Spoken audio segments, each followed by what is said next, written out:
하나님의 말씀 함께 보겠습니다. 신약 성경 누가복음 17장 1절로 10절 말씀입니다. 누가복음 17장 1절로 10절 말씀입니다. 제 성경으로 신약 124면에 있는 누가복음 17장 1절로 10절 말씀을 한 절씩 교독하도록 하겠습니다. 예수께서 제자들에게 이르시되 실족하게 하는 것이 없을 수는 없으나 그렇게 하게 하는 자에게는 화로다. 그가 이 작은 자 중에 하나를 실족하게 할진대 차라리 연자맷돌이 그 목에 매어 바다에 던져지는 것이 나으리라. 너희는 스스로 조심하라. 만일 내 형제가 죄를 범하거든 경고하고 회개하거든 용서하라. 만일 하루에 7번이라도 내게 죄를 짓고 7번 내게 돌아와 내가 회개하노라 하거든 너는 용서하라 하시더라. 사도들이 주께 여짜오되 우리에게 믿음을 더하소서 하니 주께서 이르시되 너에게 겨자씨 하나마다 믿음이 있었더라면 이 뽕나무더러 뿌리가 뽑혀 바다에 심기어라 하였을 것이요 그것이 너희에게 순종하였으리라. 너희 중 누구에게 밭을 갈거나 양을 치거나 하는 종이 있어 밭에서 돌아오면 그더러 곧 와 앉아서 먹으라 말할 자가 있느냐? 도리어 그더러 내 먹을 것을 준비하고 띠를 띠고 내가 먹고 마시는 동안에 수종 들고 너는 그 후에 먹고 마시라 하지 않겠느냐. 명한 대로 하였다고 종에게 감사하겠느냐? 이와 같이 너희도 명령받은 것을 다 행한 후에 이르기를 우리는 무익한 종이라 우리가 하여야 할 일을 한 것뿐이라 할지니라. 아멘. 할렐루야. 오늘 회개하거든 용서하라 라는 제목으로 누가복음 17장 1절로 10절 말씀 함께 나눌 때에 저와 여러분 가운데 큰 은혜와 축복의 시간 될 수 있기를 축원합니다. 대림절은 성탄을 준비하는 절기이면서 다시 오시겠다고 약속하신 주님의 재림을 준비하는 절기입니다. 여러분 대림절 어떻게 준비하고 계십니까? 지난주도 그렇고 회개에 대한 말씀을 드렸고 오늘 용서에 대한 말씀을 드렸고 어떻게 보면은 좀 무거운 부담스러운 그런 주제이기도 하죠.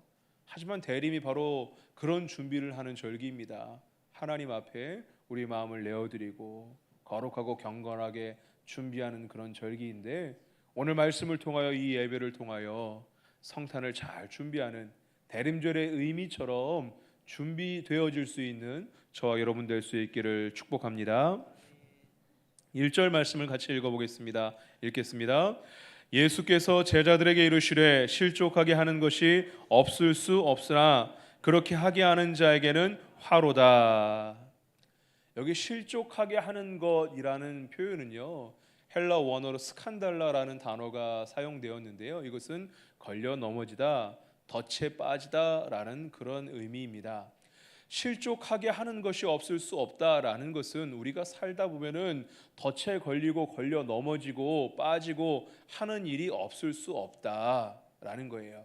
뿐만 아니라 우리가 넘어질 수도 있고 우리가 남들을 넘어뜨리게 하는 일이 없을 수 없다라는 거예요. 우리는 관계 가운데 살죠. 교회도 관계가 있기 때문에 관계가 형성되어 있기 때문에 사회에서뿐만 아니라 교회에서도 내가 걸려 넘어질 수도 있고 이 걸려 넘어진다라는 것은요 어떤 심적인 부담감만을 의미하는 게 아니라 하나님으로부터 멀어지게 하고 신앙에 있어서 방해가 되고 죄짓게 하고 내가 걸려 넘어지고 누군가를 걸려 넘어지게 하는 이런 일들이 교회 안에서도 있을 수 있죠. 그런데 이것을 우리가 읽을 때 실족하게 하는 것을 피할 수 없다라고 말씀하는데 당연하게 그런 일들이 있다. 우리에게도 실질적으로 우리가 넘어지는 일들이 교회 안에도 있고 사회에서 직장에서도 심지어 가정에서도 있고요. 우리가 누구를 넘어뜨리게 하는 일이 가정에서 직장에서 있듯이 교회에서도 있을 수 있습니다. 이렇게 당연스럽게 피할 수 없는 일들이 우리에게 있다라는 것은요 악한 영이 있기 때문에 그렇죠. 악한 존재 곧 사단이 있어서 할 수만 있으면 모든 믿는 자들을 유혹하고 넘어뜨리려고 하고 이들의 사명이 어떻게 하면 유혹하고 넘어뜨리고 쓰러뜨리려고 하는지 우리 주님은 우리에게 생명을 주시고 더 풍성하게 하시려고 풍성하게 얻게 하시려고 이 땅에 오셨지만 사단이 하는 일은 어떻게 보면 뺏고 넘어뜨리고 유혹하는 게 그들의 일이기 때문에 그래요. 누가복음 말씀에 보면 악한 영의 존재에 대해서 기록하고 있는데요. 누가복음 4장 말씀에 보면 예수님께서 40일 금식하신 후에 예수님도 유혹했던 게 바로 사단인데 사단이 유혹을 하죠. 그리고 누가복음 8장의 말씀 보면은 씨 뿌리는 비유에서도 말씀의 씨가 심겨지지 못하도록 말씀의 씨가 자리 잡지 못하도록 채가는 것이 바로 악한 영이 하는 일입니다. 누가복음 22장 3절에는 가룟 유다가 은 30에 예수님을 팔게 되는데 저 마음 가운데 사단이 들어가서 예수님을 팔게 되었어요. 누가복음 22장 31절 말씀 가운데는 베드로에게 말씀하실 때 제자들에게 전체에게 베드로를 통하여 말씀하시는데 사단이 밀가부르듯 하려고 너희에게 요구한다. 너희를 넘어뜨리려고 한다라고 주님이 말씀하시기도 하죠. 악한 영의 존재가 있고 이것은 성경의 시대, 신약 시대뿐만 아니라 오늘날도 우리에게 유혹하고 넘어뜨리려고 스칸달라 걸려 넘어지게 하고 내가 걸려 넘어지게 하고 의도하지 않았지만 전혀 의도하지 않았지만 이 관계는 다각적이기 때문에 나를 통해서 누군가가 걸려 넘어질 수 있어요. 그것이 내 남편과 아내가 될 수도 있겠고 내 아들과 딸이 될 수도 있겠고 부모 형제가 될 수도 있겠고 성도가 될 수 있겠고 직장 동료가 될 수도 있겠죠. 근데 여기서 중요한 것은요. 스칸달라 넘어지게 하는 것이 있는데 이런 것은 있을 수밖에 없는데 이것을 당연시하면 안 돼요. 우리 사람은 스스로 정당화하는 그런 경우가 많이 있어요. 세상이 다 그런데 안 그런 사람 누가 있어? 다 그런데 오늘 말씀은요.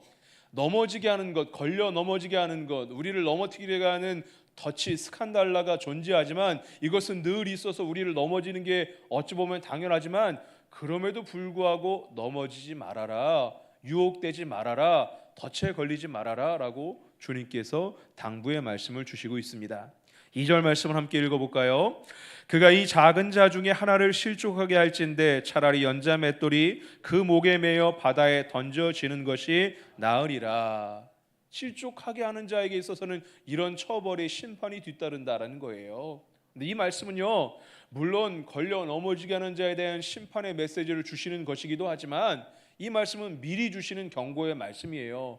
우리에게 우리를 징계하겠다, 징계하려고 주시는 말씀이 아니라 징계받지 않으려면, 책망받지 않으려면은 미리 조심하라, 미리 해결하라라는 경고의 메시지이기도 합니다. 우리가 그것을 3절 말씀의 초반부를 통하여서 알 수 있어요. 스스로 조심하라라고 3절 말씀에 너희는 스스로 조심하라. 걸려 넘어지는 것은 있고 늘 있고 우리는 걸려 넘어지거나 걸려 넘어뜨리게 하는 늘 그런 일들이 있지만 걸려 넘어지게 하는 자에 대해서 하나님이 책임이 없다 하지 않으시기 때문에 늘 조심하여야 한다라는 거예요. 우리가 3절 말씀은 중요하니까 함께 읽어보겠습니다. 읽겠습니다. 너희는 스스로 조심하라. 만일 내 형제가 죄를 범하거든 경고하고 회개하거든 용서하라. 걸려 넘어지게 하는 것에 대해서 말씀하시고 걸려 넘어지게 하는 것에 대해서 그 심판에 대한 메시지도 주시다가 경고의 메시지를 주시다가 갑자기 용서에 대한 메시지를 주세요. 이 둘은 전혀 다른 화제로 전환되는 것 같지만 사실 우리 성도의 삶에는요, 이 두 가지를 포괄적으로 이해해야 되거든요. 우리의 삶에는 늘 걸려 넘어지게 하는 것이 있지만 우리가 스스로 걸려 넘어질 때도 있고 누군가를 걸려 넘어지게 할 때도 있고 심지어 내가 모르는 사이에 나 때문에 걸려 넘어지는 사람이 있을 수 있으나 이런 사람은 심판이 있고 징계가 있지만 이런 사람들에게도 용서받을 기회가 있다라는 것을 연결하여서 말씀해 주시고 있는 거예요.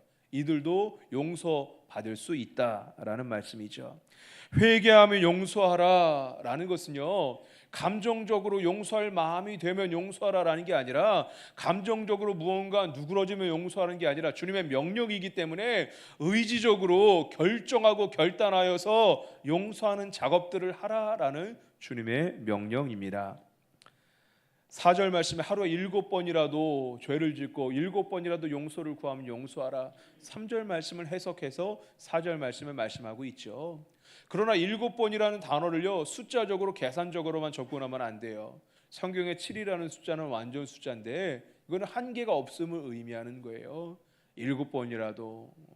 이 말씀을 어떤 말씀인지 마태복음 18장 말씀에는요 21절 말씀에 그때 베드로가 나와 이르되 주여 형제가 내게 죄를 범하면 몇 번이나 용서하여 주리까 7번까지 하오리이까. 주님 말씀에 대해서 베드로가 물을 때 주님이 뭐라고 대답하십니까? 22절 말씀을 읽어보겠습니다. 읽겠습니다. 예수께서 이르시되 내게 이르노니 7번뿐 아니라 7번을 70번까지라도 할지니라. 7이라는 숫자도 엄청난데 숫자의 개념이 아니라 완전한 그런 의미인데 심지어는 7번씩 70번이라도 용서하라라고 그 의미를 강조하여서 주님께서 말씀하고 있습니다. 이것은 사실 우리가 할 수 있는 일이 아니죠. 어떻게 우리가 7번 용서하고 7번씩 70번을 용서할 수 있겠습니까?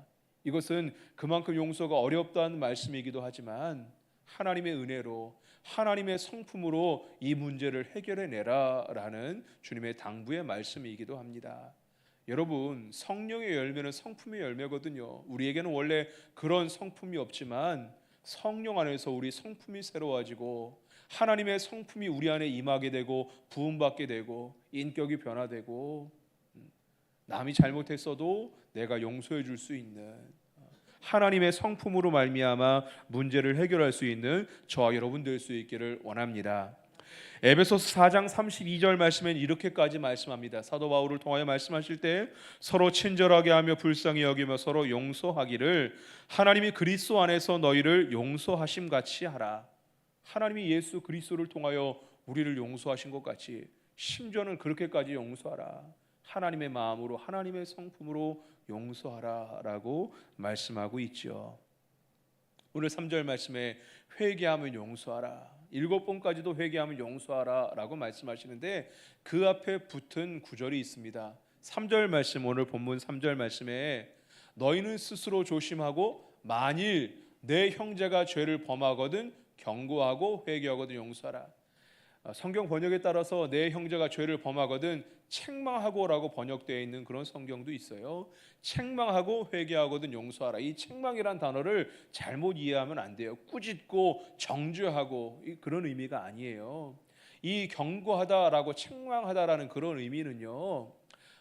이 말씀 우리가 잘 이해하려면은 마가복음 8장 말씀에 보면은요.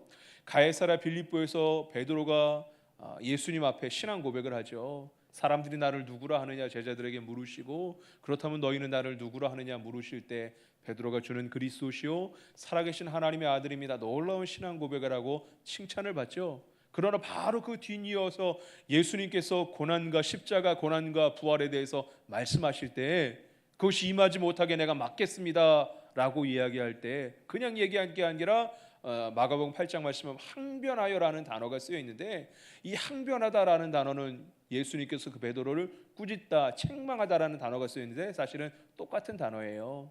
베드로가 감히 예수님을 책망하고 꾸짖는데 우리는 유교적인 문화 가운데 우리가 번역할 때 제자 베드로가 예수님께 어떻게 책망할 수 있을까라고 해서 조금 순화된 표현 항변이라는 단어를 사용하고 있지만 베드로가 꾸짖을 때 예수님께서 베드로를 꾸짖고 사단아 내 뒤로 물러가라라고 말씀하시죠. 근데 이 마가복음 8장 말씀과 동일한 사건을 기록하고 있는 마태복음 16장 말씀을 보면은요. 우리 화면을 보시고 함께 읽어볼까요? 16장 23절을 읽겠습니다. 예수께서 돌이키시며 베드로에게 이르시되 사탄아 내 뒤로 물러가라. 너는 나를 넘어지게 하는 자로다. 내가 하나님의 일을 생각하지 아니하고 도리어 사람의 일을 생각하는도다 하시고 마가복음 8장에는 책망하다, 꾸짖다라는 단어를 뒤에는 사단아 내 뒤로 물러가라 꾸짖는 단어 표현은 똑같이 있지만 앞에 돌이키시며라는 표현을 덧붙였어요. 이것은 예수님께서 그냥 책망하기 위해서 정죄하기 위해서 베드로를 꾸짖는 게 아니라 예수님이 돌이키시며 저를 꾸짖는 게 아니라 베드로도 돌아오기를 원하시는 주님의 마음, 용서와 상반되는 단어로 경고나 책망이란 단어가 3절에 붙어 있는 게 아니라 용서의 전 단계로서 돌이키는 그 주님의 마음으로 돌이킬 수 있도록 가르치고 알려주는 그런 표현으로 책망 또는 경고라는 단어가 사용되고 있죠.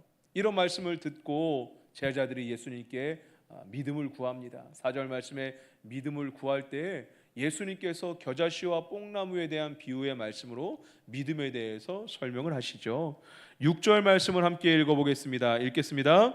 주께서 이르시되 너희에게 겨자씨 하나일 만한 믿음이 있었더라면 이 뽕나무더러 뿌리가 뽑혀 바다에 심기어라 하였을 것이요 그것이 너에게 순종하였으리라. 아멘. 뽕나무는요 뿌리가 깊어서 뽑기가 일반 나무들도 뽑기가 어렵겠지만 뽕나무는 특히 뽑기가 어려운 나무라고 해요. 그런데 뽕나무가 뽑히는 기적이 있는데 어떨 때에 너에게 겨자씨 하나일 만한 믿음이 있었더라면, 믿음이 크고 위대하고 강력해야지 하나님의 기적들을 경험할 수 있는 게 아니라 겨자씨만하게 보이지 않는 믿음이 있더라도 실천하고 선포하고 뽕나무에게 명령하고 실천적인 삶을 말씀하고 있는 거예요.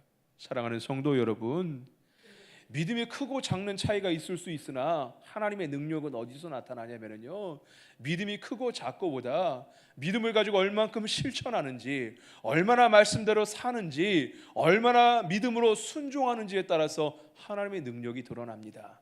저와 여러분 가운데 말씀대로 실천하고 말씀대로 순종할 수 있는 은혜가 임하시기를 축복합니다. 여러분, 뽕나무에게 명령하여 뽑는 것이 있을 수 있는 일이 아니죠. 어려운 일입니다. 그런데 이거보다 더 어려운 일은요, 뽕나무로 바다로 던져지는 것이 더 어렵습니다. 그러나 그거보다 더 어려운 일은요, 바다에 심기어라. 바다가 얼마나 깊습니까? 뽕나무가 바다에 심기는 일은 있을 수 없습니다. 그 뽕나무가 수백 미터, 수천 미터가 되는 나무가 아닌데 어떻게 바다에 심기울 수 있겠습니까? 이것은 인간의 노력으로는 불가능하지만 하나님의 능력에는 한이 없음을 믿으시길 바랍니다. 사람의 노력으로 되는 게 아니라 하나님의 은혜로 되는 것임을 우리에게 보여주고 있는 거예요. 우리는 연약하고 부족하지만 능력이 한이 없으신 하나님께서 우리의 작은 믿음의 실천을 통해서 역사하신다라는 것을 보여주고 있습니다. 저 여러분 가운데 믿음의 실천을 통하여 뽕나무를 뽑고 뽕나무를 던지고 뽕나무를 바다에 심을 수 있는 놀라운 은혜와 역사가 여러분 가정과 직장과 여러분 삶 가운데 임하게 되기를 주의 이름으로 축복합니다. 오늘 말씀은요, 스칸달라 걸려 넘어지는 게 있다라고 말씀하시다가 믿음에 대해서 말씀하시고 또 그 다음에 종의 자세에 대해서 말씀을 하세요. 세 개가 다 다른 얘기인 것 같지만 따로 떨어뜨려서 볼 수도 있지만 사실은 세 개의 메시지가 다 연결되는 메시지입니다. 종의 비유를 말씀하시는데, 종이 하루 종일 일하고 와서 돌아오면은 주인 옆에 와서 앉아서 먹어라라는 게 아니라 내 먹을 것을 준비하라라고 주인이 얘기하지 않겠느냐. 수고했지만 종이 마땅히 할 일을 한 것이다라고 말하고 있어요. 10절 말씀을 마지막 절 함께 읽겠습니다. 이와 같이 너희도 명령 받은 것을 다 행한 후에 이르기를 우리는 무익한 종이라 우리가 하여야 할 일을 한 것뿐이라 할지니라. 우리도 마찬가지다. 하여야 할 일을 한 것뿐이고 우리는 해야 할 일을 한 거니까 겸손하게 주인 옆에 서야지 내일이 마땅히 할 일을 한 것 가지고 자랑하거나 뻐길 것이 없다라는 그런 의미의 말씀이죠. 또 우리가 용서하는 것도 주님의 명령이기 때문에 믿음을 구하고 용서할 수 있어야 된다라는 연결된 말씀이기도 합니다. 5절 말씀에 보면은요, 사도들에게, 오늘 5절 말씀 한번 읽어볼까요? 5절 말씀 함께 읽겠습니다. 사도들이 주께 여짜오되 우리에게 믿음을 더하소서 하니 사도들이 주께 여짜오되 믿음을 더하소서. 주님께서 용서에 대한 말씀을 주시니까 사도들이 용서할 수 없음을, 감히 감당할 수 없음을 이야기하면서 믿음을 달라고 요청을 할 때 예수님께서 겨자씨와 뽕나무의 비유를 통해서 순종하는, 실천하는 믿음에 대해서 말씀하셨어요. 근데 여기서 사도들이라는 단어가 나와요. 제자라고 기록되어 있지 않고 사도라고 기록되어 있는데, 사도는 헬라어 원어로 아포스톨로스예요. 아포하고 이게 합쳐진 단어인데 아포스텔로, 밖으로 보냄을 받았다라는 그런 의미예요. 사도들은 예수님께서 제자들을 부르실 때 분명한 목적을 가지고 부르셨거든요. 복음의 증인이 되도록 주님께서 사도들을 부르셨는데 마찬가지로 이 말씀은요, 종에게만, 명령에 순종해야 되는 종에게만, 사도 주님의 목적에 순종하는 종에게만 주시는 말씀이 아니라, 우리는 교회잖아요. 건물이 교회가 아니라 우리 성도가, 저와 여러분이 교회잖아요. 우리가 나중에 많이 부흥하고 이 자리가 도저히 좁아서 못 예배 드리게 되면은 뭐 이사 갈 수도 있고 새롭게 성전을 건축할 수도 있고, 이 자리가 교회가 아니라 우리가 있는 곳이 평안 교회죠. 우리 교회의 헬라어는 에클레시아인데 밖으로 부르심을 받았다라는 그런 의미예요. 에크하고 레시아의 합성어죠. 우리는 부르심을 받았어요. 예수님께서 제자들을 부르신 것처럼, 종이 그 명령에 순종하는 것처럼 우리는 부르심을 받은 자로서 하나님의 뜻대로, 주님의 명령대로 순종하는 삶을 살아야 되는 줄 믿으시길 바랍니다. 오늘 7번이라도 용서하라, 이것이 바로 주님의 명령이에요. 7번씩 70번이라도 용서하라라고 말씀하고 있어요. 주님의 명령이기에 우리는 감정적으로는 어려워도 용서할 수 있는 저와 여러분 될 수 있기를 원합니다. 그러나 그 앞에 하나의 단서를 붙이셨어요. 3절 말씀에 회개하면 용서하라. 회개하면 무조건 용서하라라는 강한 명령이기도 하지만, 회개하면 용서하라.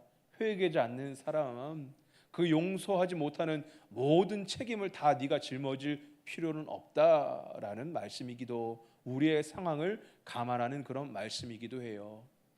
우리가 용서하고 화해하고 다 우리 뜻대로 되지는 않죠. 우리가 노력해도 해결되지 않는 그런 관계는 있을 수 있어요.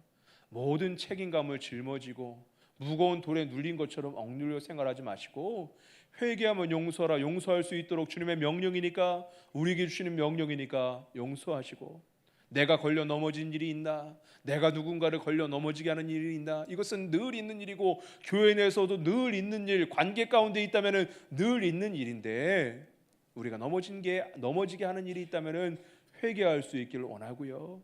넘어지게 하는 일들, 그런 관계 가운데 서로 간의 관계는 늘 상호적인 것인데 용서할 수 있기를 주의 이름으로 부탁드립니다. 그런데 그럼에도 불구하고 관계에 문제가 해결되지 않을 때 너무 무겁게만 큰 돌이 누르는 것처럼 답답해하고 힘들어하지 마시고, 우리의 상황을 아시는 주님께서 단서 조항으로 회개하면 용서하라, 모든 책임까지 떠안을 필요는 없지만, 그렇다고 이게 오해가 있으면 안 돼요. 회개하면 용서하라니까 용서하지 않아도 되는 문제라고 그렇게만 받아들이지 마시고, 그럼에도 불구하고 용서하기 원하시는 것이 바로 주님의 마음이죠. 어떻게 오늘 말씀을 실천해야 되겠습니까? 관계를 위해서 용서할 수 있기를 주의 이름으로 부탁드립니다. 한번 용서했더라도 다시 한번 용서할 수 있기를 주의 이름으로 부탁드립니다. 여러분, 용서는요, 나를 위해서도 해야 돼요. 용서하지 못하는 이 비용서의 감정이 우리 안에 있다면은요, 이 분노의 마음으로 바뀌게 되고, 이런 것들이 있다면은 하나님과 나 사이에 가로막히게 되고, 우리 기도가 하나님께 상달되지 못하게 하고, 우리의 예배가 하나님의 기쁨의 예배가 되지 못하게 하고, 주님께서는 예배 드리기 전에 먼저 관계의 문제를 해결하라, 사화하라라고 말씀하고 있는데, 이런 것들이 있다면은요, 우리가 하나님께 더 가까이, 우리 교회 1년 표였던 것처럼 어떻게 하나님께 더 가까이 나아갈 수 있겠습니까? 어려워도 화해할 수 있는, 용서할 수 있는 여러분 될 수 있기를 축복합니다.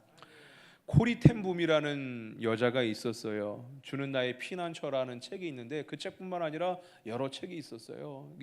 여러 책을 쓴 저자인데, 이 코리 텐붐이라는 사람은요, 이 여자는 언제의 사람이냐면 2차 세계대전 때 네덜란드의 개신교 성도였는데, 유대인들을 숨겨주고 보호해주는 역할을 했어요. 역사적 기록마다 조금 다른데, 어떤 기록에는 뭐 800명을 살렸다, 어떤 기록에는 뭐 400명을 살렸다, 어쨌든 수백 명을 살렸고 보호해줬던 그런 사람이 코리 텐붐이었어요. 그런데 이 일들이 나치에 발각이 돼서 체포되게 되고, 유대인이 아님에도 불구하고 포로 수용소에 갇히게 돼요. 거기서 가족들과 함께 갇히게 되는데, 아버지도 포로 수용소에서 그 어려움을 감당하지 못하고 죽고, 언니도 죽고, 큰 고난을 겪죠.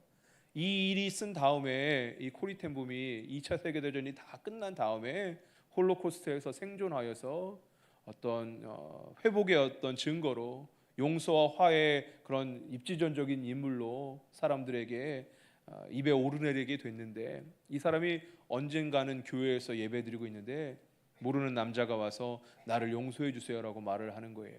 처음엔 알아보지 못했는데 나중에 보니까 이 사람이 포로 수용소의 경비원이었던 독일인이었어요. 저는 용서하지 못하겠습니다 라고 딱 잘라 거절했죠. 어떻게 용서가 되겠습니까? 원수 같은 사람인데 있을 수 없는 일이죠. 그러나 거기로 끝난 게 아니라 그분의 책에 보면은 이 코리텐붐 여사는 하나님의 은혜를 구하며 기도했어요. 도저히 용서할 수가 없네요. 주님, 은혜 주세요. 나는 용서할 수가 없습니다. 용서할 능력이 없습니다. 그러나 순종할 수 있도록 은혜 달라고, 의지를 달라고 기도할 때 결국에는 용서할 수 없는 사람인데 용서가 됐고요. 그분의 책에 보면 이렇게 기록하고 있어요. 하나님의 사랑이 제 팔을 통해서 흘러 들어갔습니다. 이런 일들을 경험한 거예요. 나로서는 어렵지만 나를 통해서 하나님의 사랑이 저 사람에게 전달되었다라고 기록하고 있죠. 오늘 말씀은 마치겠습니다. 용서는 감정이 아닙니다. 감정적으로 용서하기 어려워도 사도들에게, 제자들에게, 종에게 주시는 명령이기 때문에 의지적으로 해야만 되는 것이 바로 용서입니다. 나를 위해서라도 용서해야 되고요. 나에게 상처를 준 사람은 사실 기억도 못하고 있어요. 나를 위해서 용서해야 됩니다. 나와 하나님과의 관계를 위해서 용서하시되, 그러나 모든 책임을 다 떠매고 관계가 회복되지 않았다고 혼자, 제가 설교하면 이제까지 한 번도 누구를 치려고 말씀을 준비하고 전한 적이 한 번도 없습니다. 그러나 어떤 분들은 나 때문에 이런 설교를 했나라고 싶으신 분이 있을 수도 있어요. 절대 그렇지 않고요.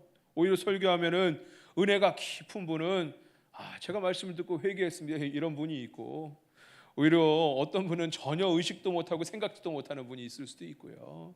오늘 말씀 누구를 치려고 주는 말씀이 아니라 어떻게 보면 무거운 주제이기도 하지만 목사는요 귀에 듣기 좋은 얘기만 하면 안 되거든요. 하나님의 말씀, 특히 이 대림의 절기는 우리 준비에 대해서, 회개에 대해서, 용서에 대해서 함께 말씀을 나누고 묵상하는 절기입니다. 용서할 수 있기에 힘쓰시길 바라고, 다시 한번 도전하길 바라고, 그 결과까지 모두 다 책임감을 짊어질 필요는 없이 회개하면 용서하라는 단서가 있기 때문에 오늘 말씀의 은혜가 저 여러분 가운데 함께 하시기를, 우리가 믿음으로 선언하고 실천할 때 뽕나무가 뽑혀지게 되고 뽕나무가 던져지고 바다에 심겨지는 것 같은 놀라운 역사가 여러분의 삶과 여러분의 가정과 여러분의 직장과 모든 관계 가운데 임하시기를 주님의 이름으로 축원합니다. 결단과 적용의 시간입니다. 오늘 말씀을 듣고 은혜 받은 내용들을 한번 정리해 보시기 바랍니다. 여러분 생각으로만 정리하면 기억이 나지 않아요. 여러분 한번 주보에 있는 결단과 적용란에 메모해 보시고 휴대폰을 꺼내셔서 메모란이나 카톡을 통해서도 여러분 기록을 남기시기 바랍니다. 내 마음이 주신 성경 구절, 회개하며 용서하라는 제목이 될 수도 있겠고요, 특별한 단어가 될 수도 있겠고요, 나에게 주신 말씀의 은혜들을 적어보시고 기도의 제목들을 적어보셔도 됩니다. 이 말씀을 붙잡고 실천할 수 있는 한 주간이 되길 원하는데요, 결단하는 내용들을 적어보시기 바랍니다.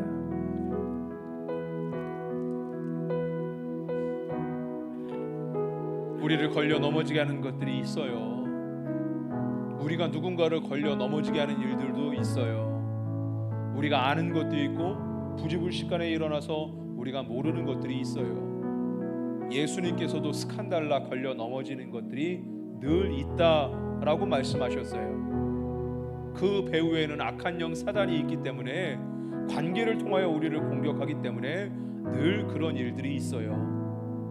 당연한 일이지만 당연하게 받아들이면 안 되고, 그럼에도 불구하고 용서할 수 있고 화해할 수 있고 해야 되는 것이 바로 종의 자세, 사도의 자세, 교회의 모습입니다. 내 정서로는 어렵죠. 그래서 믿음을 구하고 제자들처럼 작은 믿음이지만 어마어마한 믿음, 어마무시한 믿음을 가진 사람이 하나님의 일을 하는 게 아니라 작은 믿음이라도 실천하는 사람이, 순종하는 사람이 하나님의 일을 하고요, 놀라운 하나님의 기적을 경험할 수 있습니다.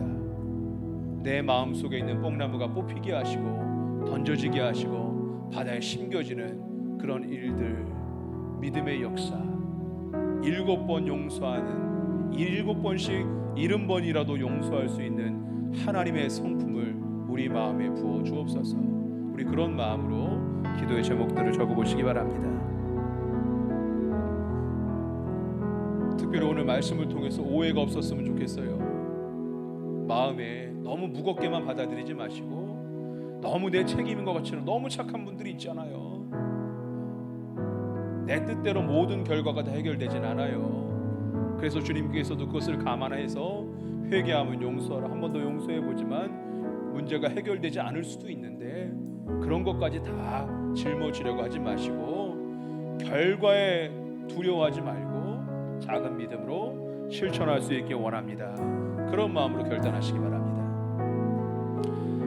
함께 찬양할 텐데요, 저는 이 찬양을요 우리 송구영 신예배도 드렸으면 좋겠어요.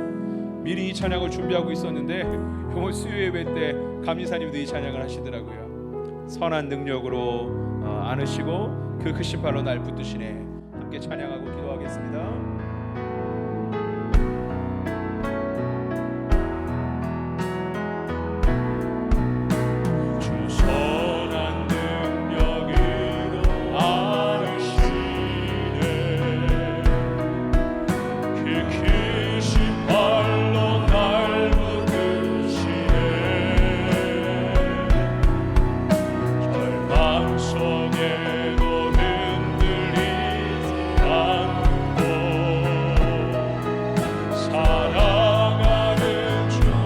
고백할까요? 주 선한 능력으로,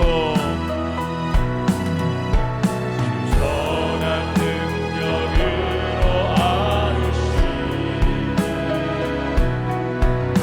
그 크신 팔로 날 붙드시네.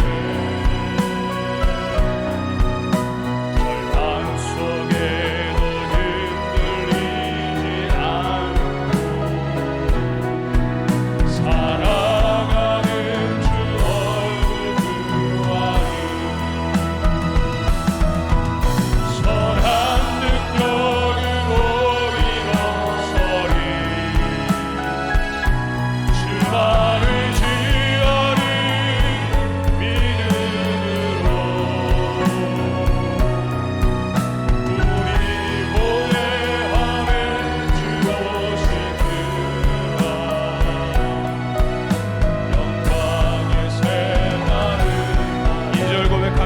이전의 괴로움, 이전의 괴로움 애워싸고 고난의 길을 걷는다고 주님께 맡기고 우리 영혼 내 승리의 날 3절 고백합니다. 주님이 마신 고난의 승자, 우리도 감사하며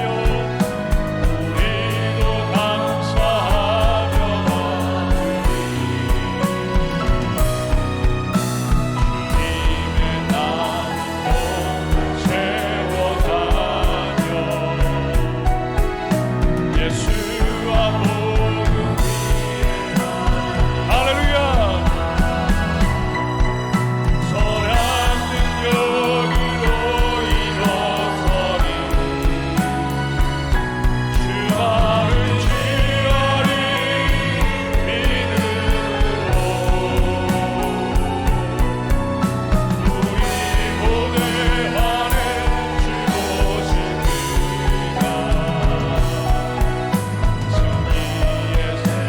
손 들고 함께 고백합니다. 선한 능력으로, 선한 능력으로 일어서리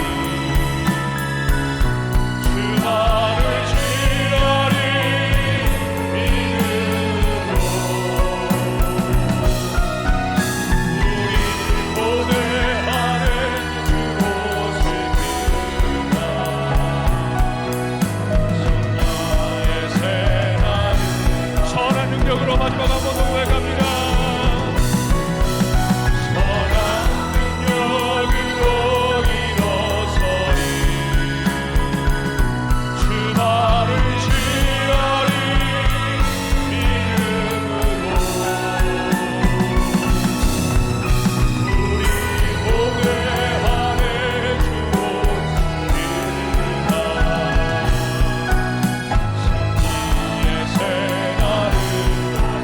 영광의 새날을 맞이하리. 영광의 새날을, 승리의 새날을 맞이하리. 승리의 새날을 맞이하리. 우리 말씀을 붙잡고 주인의 세 번 부르짖고 합심하여 기도합니다. 주여 주여 주여. 동하고 자비로우신 하나님 아버지, 오늘 대립절 네 번째 주일 주님의 거룩한 전에 나와 예배할 수 있도록 주님 내려주시니 감사합니다. 아버지, 성탄을 준비하며 다시 오실 주님의 재림을 준비하는 이 주님의 절기 가운데, 대림의 절기 가운데 우리의 준비가 이루어지는 절기가 되게 하여 주옵시고, 회개하며 준비하게 하시고 용서하며 준비하게 하여 주옵시고, 하나님과 우리의 사이의 불순물들이 제거되게 하여 주옵소서. 회개하면 용서하라, 회개하면 용서하라. 용서에 대한 당부의 말씀을 주시고 있습니다.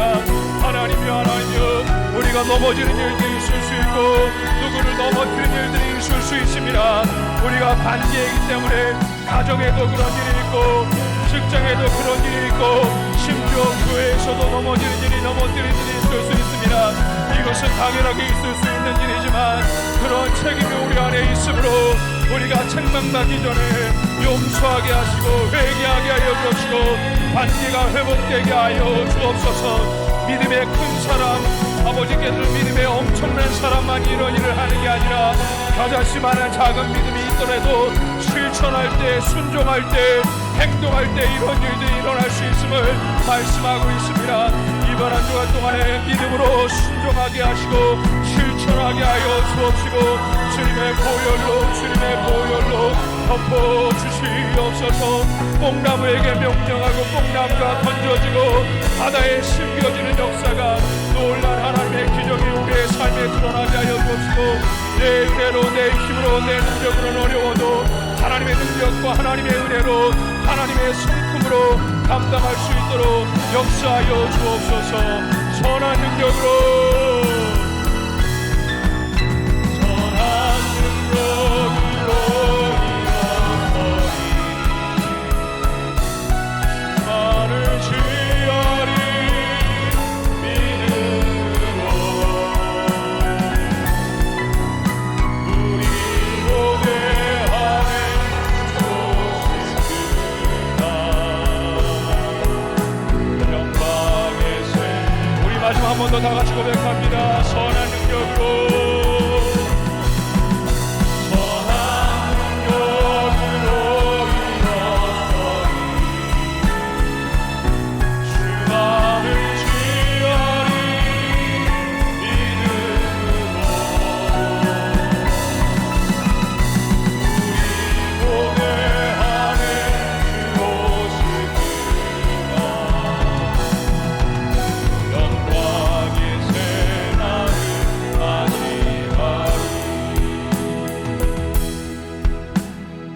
사랑이 많으신 하나님, 오늘 대림절 네 번째 주일 주님의 거룩한 전에 나와 예배할 수 있도록 은혜 내려주시니 감사합니다. 우리가 대림절 성탄을 준비하고 주님의 재림을 준비하는 이 귀하고 복된 절기 가운데 어떤 준비를 하고 있습니까? 하나님, 용서하게 하여 주옵시고, 내 힘으로는 어려워도 하나님의 성품으로, 하나님의 은혜로 작은 믿음이지만 실천하고 손을 내밀 수 있도록 주님 은혜 내려 주시옵소서. 혹시라도 이 말씀 때문에 상처를 받는 사람 없게 하여 주옵시고, 무거운 무게에 짓눌려 있는 사람이 있다면은 우리가 손을 내밀되 모든 결과에 대한 책임까지 떠안지 않게 하여 주옵시고, 그 마음을 위로하여 주시옵소서. 감사하며 우리 구주 예수 그리스도를 받들어 축복 기도하옵나이다. 아멘.